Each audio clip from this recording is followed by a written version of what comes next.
Hey guys, Mix here, and today we are back with another video with the RM125 build series. And today we're going to be going deeper into the engine. We're going to be taking off the clutch and deeply inspecting the whole shifting mechanisms. Because as you guys know, the shifting is all messed up, sticks up, everything like that. And yes, even with the chain on. And speaking of chain, we got a package in, and we're going to be doing an unboxing of this in this video today. It is a brand new chain, and it also came with, I believe, new sprockets. So that's good. On the old sprockets, they aren't bad. It's all rusted out. Doesn't look good.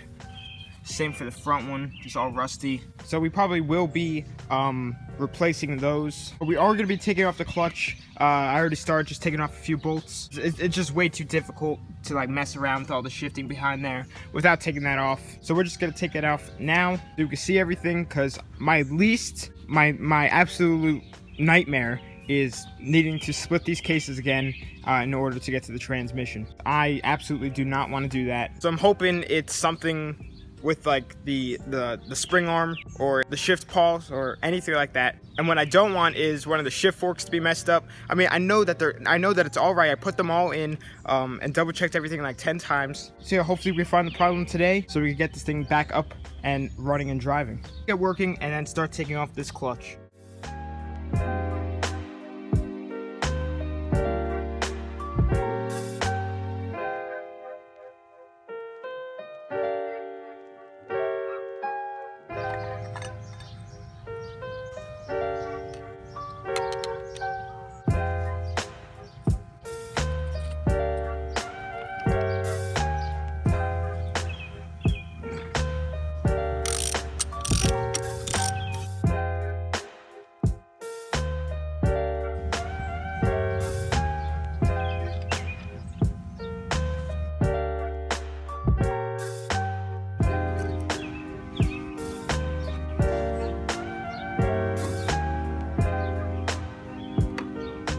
Clutch is off and nothing visually looks wrong. Everything looks fine, but when I mess around with the shifter, as you can see, it gets stuck down. But what I find weird is that when it's stuck down like that, if I move the spring out of the way, it'll go right back to normal. So it just seems weird that does that. I'm probably gonna take this all off so I can manually change the gears by hand and see if I feel anything weird. Then maybe we could try and diagnose the problem from there.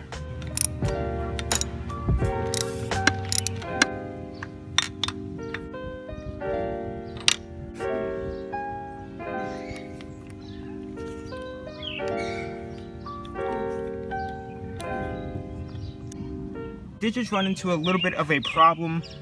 This hex head screw is a special size, I remember, because I had to take that to a local mechanic to get that out. And I remember telling him what type of Allen key I needed. I don't have it here. I'm probably gonna need to go out and buy one. I'm not sure if I'm gonna be able to get out there today, but I probably get out there tomorrow. But in the meantime, since we can't get that off, if you look behind me, man, it's been a while. The Baja and Steve, and they have not been in a video in probably 3, 4, maybe even 5 months. Nor have they been started up in that long. So we're gonna do a little bit of cold start. I mean, yeah, tires all just low. They've been sitting forever. So I'm gonna turn on the fuel for the first time here on both of them. Probably, I don't know, whenever the last video was with them, I think it was like 4 or 5 months ago. So yeah, we're gonna do a startup on both of them. They both usually start up on first pulls each, but that's when they're, been running. So I'm gonna guess it takes 5 pulls for both of them. And yeah, we'll start the Baja first. Ignition choke is on. Give it a little gas. The throttle is like sticking, I guess, from it just sitting. So there's no chain on it because it broke off the last ride. But anyway, I'll do one slow pull, get everything going. All right, here we go.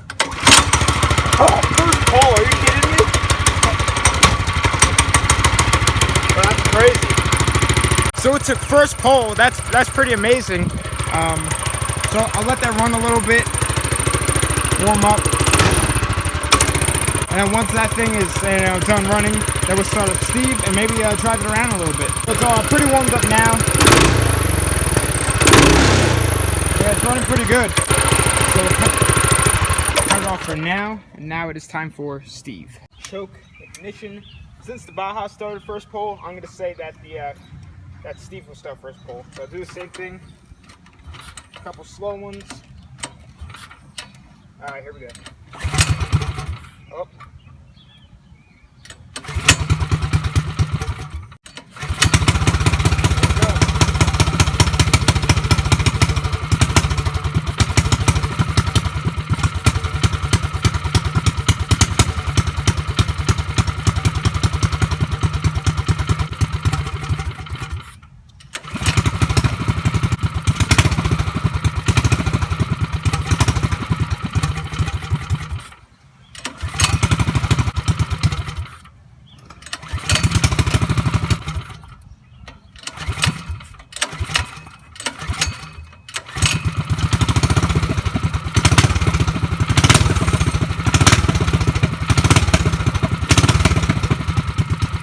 Steve is running. It took a little while for it to idle. Just had to warm up, but sounding good, sounding good. So maybe we'll just take it for a couple laps or something and make sure it's still driving nice and braking nice.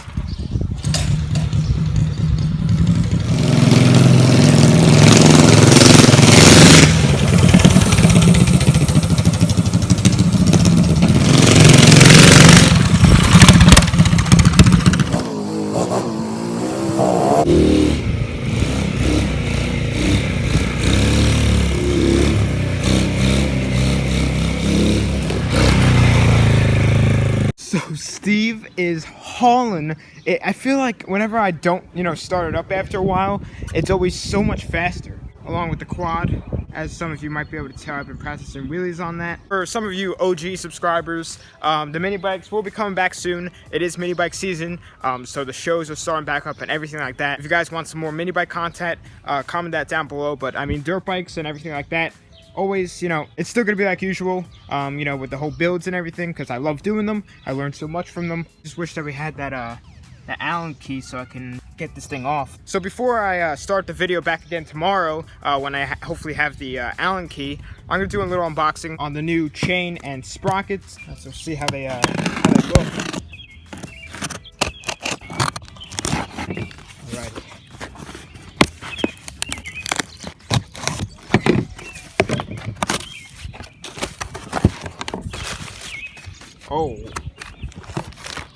Oh my, nice.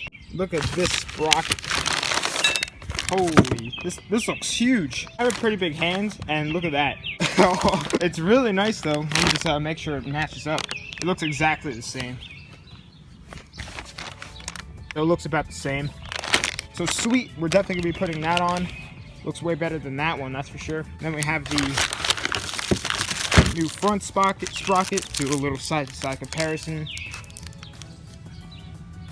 Might be hard to see on the camera, but brand new, old. So that's awesome. I'll open up the chain.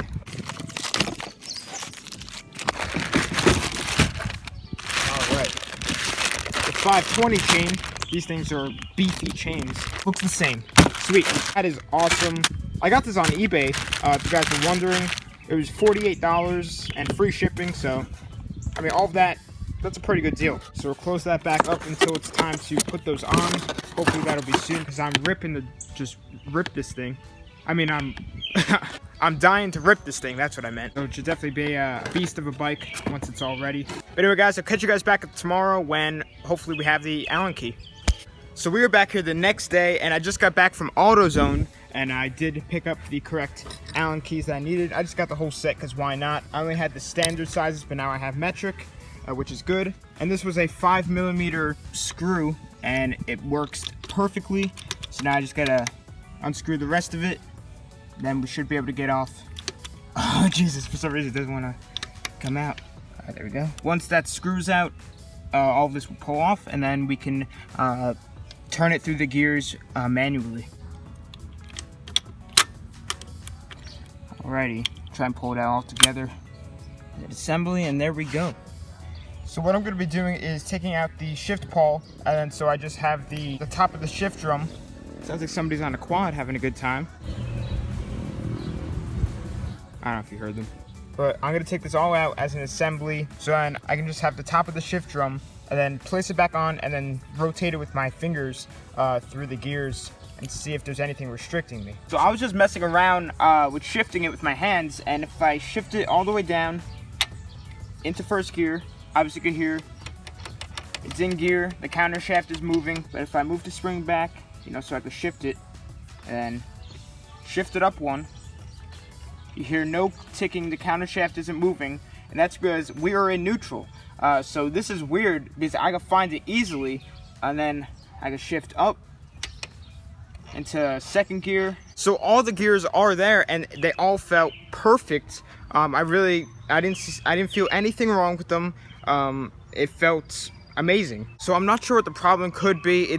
I mean, if everything inside of the transmission is good, because it just shifted through all the gears, first and up, it might be something with the whole shift assembly. I'm not sure if it could be like a clutch problem with it like sticking or something. Comment that down below if you guys think the clutch could be causing all of this. I'm not sure. You know, I'm new to transmissions. I'm learning, and I'm learning a lot from you guys, and just, you know, trial and error mechanics. But my best guess is it's got to be something with either the whole shift rod going through the engine, the shift pawl, or the clutch. Those are my three options on what it may be. Comment down below on what you guys think it might be. If you guys see someone else that commented the same thing, like their comment so it's one of the top ones so I can see it better. But this does give me a little bit more hope on, you know, because I was just wishing that I didn't have to split the cases again, and I mean, based on that, I don't think we're gonna have to.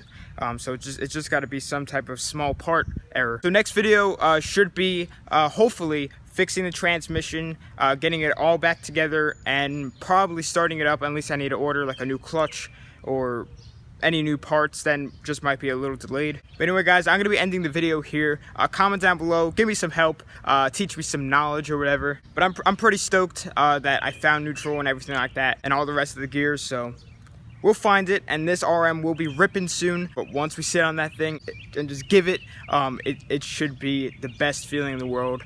And a nice accomplishment. But anyway guys, thanks for all the support lately. The channel's honestly just been growing off the hook, and it's just amazing, and I always appreciate it every day. But anyway, thanks for watching. Please subscribe, like, comment, tell your friends about the channel.